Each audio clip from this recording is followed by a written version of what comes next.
Dis so lekker om steeds vir myself te werk.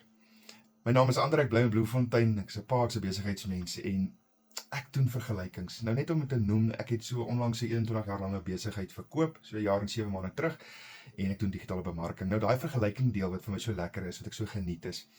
Ek het gaan kyk wat teenoor 'n tradisionele tipe manier van besigheid doen teenoor digitale bemarking. En ek moet vir jou sê, daar's amper jy kan hulle nie vergelyk. Die twee is wêreld uit mekaar uit, want die een het kostes en probleme en drama's. Die ander ene het jy jou eie manier van aanlyn inkomste doen, het jou eie website, jou geld word betaal in jou eie bankrekening, daar's nie 'n middelmanne nie, daar's nie risiko nie, daar is nie maandelikse kostes nie.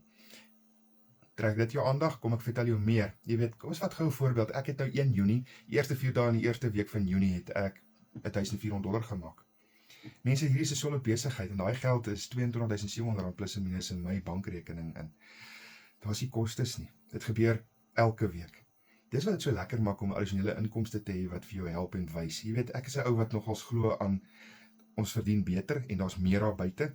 En ek het gaan kyk en dis hoekom ek so lekker lief geraak het vir digitale bemarking. As jy na ons video's kyk, ek sit na ons almal en kyk en jy het 'n ou wat jy nogals volg en kyk, ons noem hom 'n bemarker, praat met hom, vra vir hom vir inligting en vir inligting stuur. Hy gaan vir jou alles wys en met jou deel. Jy moet 'n lieflike dag hê. Bye bye.